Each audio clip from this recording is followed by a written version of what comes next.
So next we will discuss the three kingdom classification system or the 6, 7, 8 classification system.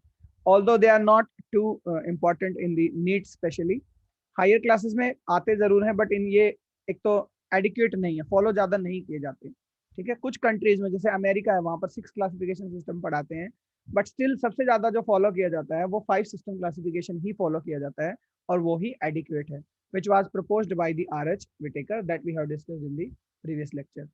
तो three system classification system की मैं पहले बात करता हूँ, थ्री किंगडम क्लासिफिकेशन सिस्टम, और इन रियली इसको थ्री डोमेन क्लासिफिकेशन सिस्टम भी कहते हैं।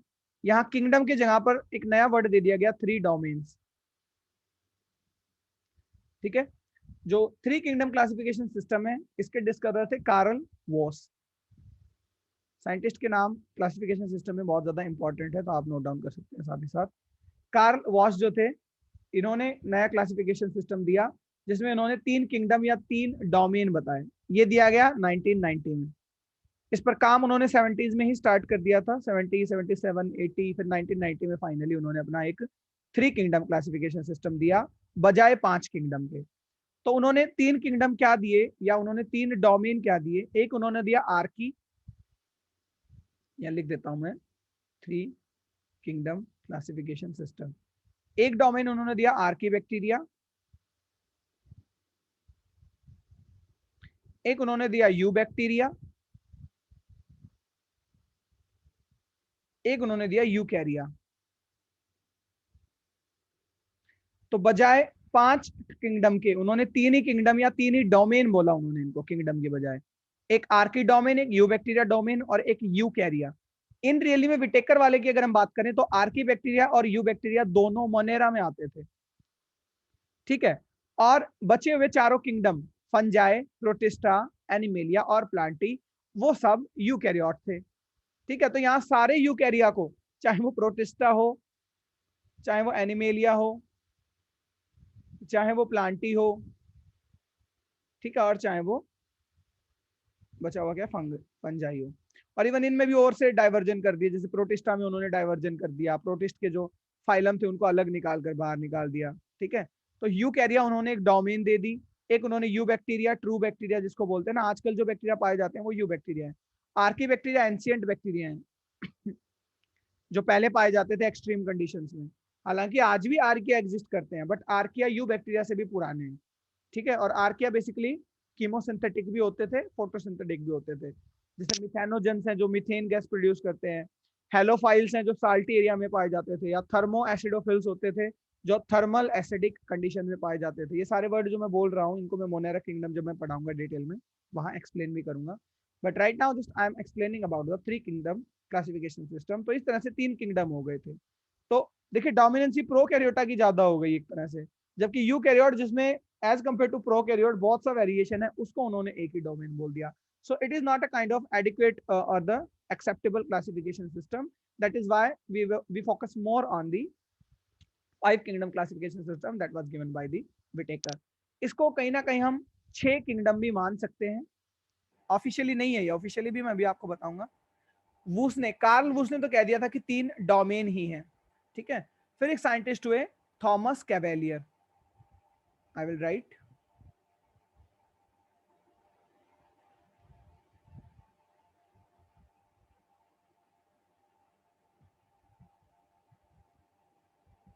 The name of this scientist is also very very important, क्योंकि इन्होंने 6, 7, 8 तीनों इन्होंने दिए थे। Which scientist? The Thomas Cavalier Smith. Oxford university में थे ये प्रोफेसर। इन्होंने सबसे पहले तो कहा कि कार्ल वॉस का जो वर्क है थ्री डोमेन वाला, उसको 6 किंगडम में कन्वर्ट कर दो। ठीक है, 5 किंगडम विटेकर के हमने मान लिए हैं, बट मोनेरा की जगह पर एक किंगडम मोनेरा को खत्म करके 2 किंगडम अलग बना दो, आर्की और यू बैक्टीरिया। तो इससे क्या होगा? मोनेरा खत्म, Archie, you, protista, fungi, Plantae और एनिमेलिया। तो 6 हो गए, 1 2 3 4 5 6।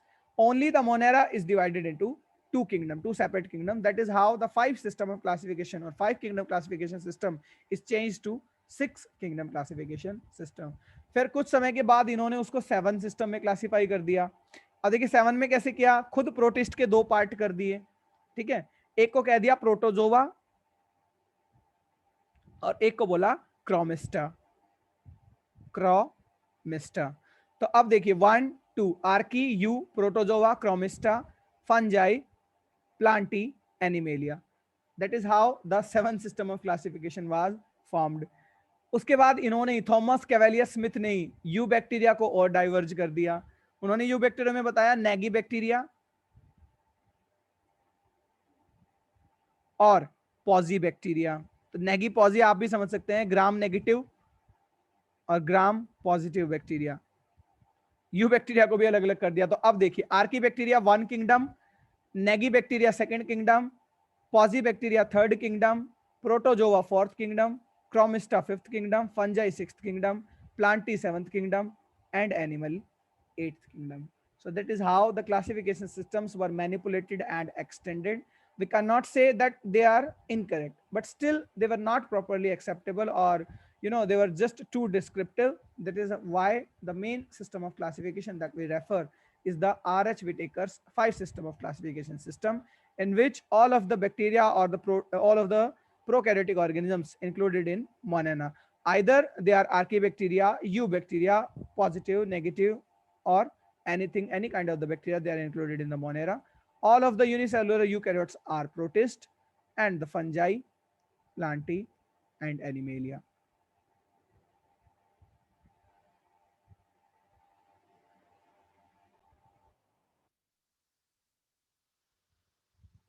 So as compared to the ancient classification systems like Theophrastus, Aristotle, or even the classification system of the Sir Carolus Linnaeus, there were advantages of the R.H. Whitaker's classification system. What were the advantages? That it is based upon the more appropriate characters. अच्छे characters पर ये base था। वो characters मैं एक बार दोबारा बता देता हूँ आपको। कुछ क्राइटेरिया थे, जैसे कि सेल ऑर्गेनाइजेशन या सेल का टाइप, प्रोकैरियोट है या यूकैरियोट है, that we have discussed. Cell structure को सेलुलर ऑर्गेनाइजेशन कह सकते हैं। बॉडी ऑर्गेनाइजेशन पर बेस था। प्लांट तो है, प्लांटिक किंगडम, लेकिन क्या प्लांट यूनिसेलुलर है या मल्टी सेलुलर है? प्लांट में सारी सेल मान लीजिए यूकैरियोट है। अगर यूकैरियोट यूनिसेलुलर प्लांट है तो वो प्रोटिस्ट में चला जाएगा, चाहे वो प्लांट ही क्यों ना हो, ठीक है। तो बॉडी ऑर्गेनाइजेशन पर बेस था, तो मोर प्रॉपर क्लासिफिकेशन एक आया, ठीक है। मोड ऑफ न्यूट्रिशन पर बेस था। किस तरह का मोड ऑफ न्यूट्रिशन है, क्या हेटेरोट्रॉफ है, क्या ऑटोट्रॉफ है, पैरासिटिक है, सैप्रोफाइट है, ये सब। रिप्रोडक्शन पर भी बेस था। रिप्रोडक्शन हालांकि सेलुलर ऑर्गेनाइजेशन का ही फीचर है, जितना कॉम्प्लेक्स ऑर्गेनिज्म होगा उतना ही ज्यादा उसके अंदर रिप्रोडक्शन भी कॉम्प्लेक्स होगा। और फाइलोजेनी पर बेस था। फाइलोजेनी होता है इवोल्यूशनरी या एंसेस्ट्रल स्टडी करना। ये मैंने आपको सिस्टमैटिक्स में भी बताया हुआ है। टेक्सोनॉमी में जब फाइलोजेनी भी ऐड कर देते हैं ना, तो वो सिस्टमैटिक्स कहलाता है। तो इवोल्यूशनरी या एंसेस्ट्रल स्टडीज पर बेस था।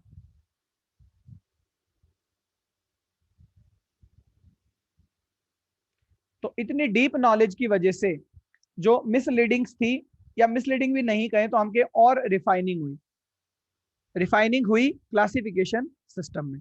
मैं एग्जांपल से बताता हूं। मान लीजिए पहले सभी फोटोसिंथेटिक ऑर्गेनिजम्स को प्लांट समझा जाता था, ठीक है, चाहे कोई एल्गी है जो प्रोकैरियोटिक यूनिसेलुलर है, ठीक है, एक एल्गी है जो यूकैरियोटिक यूनिसेलुलर है, और एक और एल्गी है जो यूकैरियोटिक मल्टीसेलुलर है। पहले तीनों को प्लांट ही समझा जाता था। एल्गी प्लांट के एक अनडिफरेंशिएटेड पार्ट ही है, अभिन्न अंग है, मतलब अलग नहीं है एल्गी प्लांट से। लेकिन एल्गी में भी तो वेरिएशन है ना। एल्गी में वेरिएशन था कि वो बहुत छोटे छोटे यूनिसेलुलर थे। यूनिसेलुलर में भी प्रोकैरियोट भी और यूकैरियोट भी, और एल्गी बड़े भी हैं, मल्टीसेलुलर भी। तो पहले तीनों को प्लांट ही समझा जाता था, लिनस, थियोफ्रास्टस या उनके टाइम पर। हालांकि माइक्रोस्कोपिक की तो नॉलेज भी नहीं थी। बट जैसे ही व्हिटेकर ने हमारा क्लासिफिकेशन सिस्टम डेवलप किया, अब हम जानते हैं प्रोकैरियोटिक यूनिसेलुलर एल्गी, जैसे कि नॉस्टॉक, वो प्लांट ही नहीं, किस किंगडम में आएगी बताइए? एल्गी जो प्रोकैरियोटिक यूनिसेलुलर है, अब वो प्लांट किंगडम में नहीं, वो किस किंगडम में आएगी according to Whittaker? Monera. Monera में, ऑफ कोर्स मोनेरा में। वो एल्गी जो यूकैरियोटिक यूनिसेलुलर है, जैसे कैलमाइडोमोनास। एल्गी ने कहा मुझे छोड़कर मत जाओ, पर विटेकर चाचा के अकॉर्डिंग जाना पड़ेगा। जाना कहां पड़ेगा कैलमाइडोमोनास को? यूकैरियोटिक यूनिसेलुलर ने अभी एक टेबल पढ़ाई थी। आई एम अगेन रिपीटिंग, वो टेबल बहुत ज्यादा इंपॉर्टेंट है। प्रोटिस्टा की क्या खासियत थी? यूकैरियोटिक यूनिसेलुलर होते हैं। तो कैलमाइडोमोनास को कहां जाना पड़ा? प्रोटिस्टा में, जबकि वो भी तो एल्गी ही था। और यूकैरियोटिक मल्टीसेलुलर सारे, chlorella, spirogyra, Fucus, Ectocarpus, oedogonium, वो सारे एल्गी प्लांट किंगडम में ही रहे। तो इससे और रिफाइनिंग आया है। ठीक है, पहले क्या होता था, जो फंगस है उसमें भी सेल वॉल होती थी और एल्गी में भी सेल वॉल होती थी। तो फंगस को भी, जो फफूंद जिसको बोलते हैं, या काई, कवक जिसको बोलते हैं, काई नहीं, काई तो एल्गी होती है, कवक या फफूंद बोला जाता है, उनको एल्गी के जैसा ही समझा जाता था। क्यों समझा जाता था? क्योंकि साइंटिस्ट ने उससे पहले, जैसे लिनस ही क्यों ना रहे हों, उन्होंने मोड ऑफ न्यूट्रिशन पर तो ध्यान ही नहीं दिया। फंगस जो एल्गी से बिल्कुल अलग है, एक उत्तर है तो दूसरी दक्षिण है, नॉर्थ एंड साउथ के लिए ये लिखते हैं, ईस्ट वेस्ट नहीं। बिल्कुल अलग थे। अलग बिल्कुल कैसे थे? Mode of nutrition. फंगस बीमारियां कॉज करती है, डिजीज कॉज करती है, पैरासिटिक है, सैप्रोफिटिक है, जबकि एल्गी बेनिफिशियल है, ऑटोट्रॉपिक है। तो मिसलीडिंग्स थी पहले फंगस और एल्गी को सेम स्ट्रक्चर होने के कारण, थैलस एक जैसा है, ठीक है, और थैलॉइड बॉडी है, सेल वॉल भी है, अलग अलग नहीं मानते थे। प्लांट किंगडम में ही फंगस थे, क्योंकि दो ही किंगडम थे, प्लांटी और एनिमेलिया। बट फंगस को एक अपनी खुद का सम्मान मिला, एक पोजीशन मिली, due to R H. Whittaker's classification system. तो ये भी एक क्या था, इनका एडवांटेज था। सिमिलरली क्लोरेला जो एक एल्गी है, जो मल्टी सेलुलर यूकैरियोटिक है, वो प्लांट में ही रही, जबकि कैलमाइडोमोनास जो कि यूकैरियोटिक यूनिसेलुलर है, उसको प्रोटिस्ट में अपना स्थान मिल गया।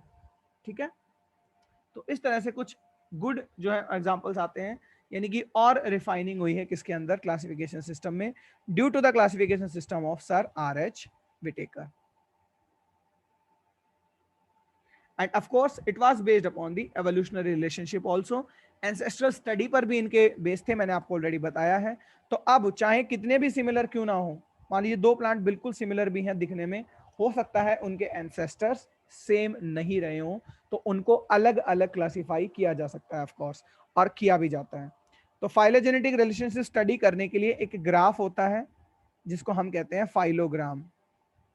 फाइलोग्राम, फाइलोग्राम एक डायग्राम है या एक ग्राफ है जिससे हम स्टडी करते हैं फाइलोजेनी को, फाइलोजेनेटिक ट्री की फॉर्म में, कौन सा एनिमल किससे इवॉल्व हुआ है।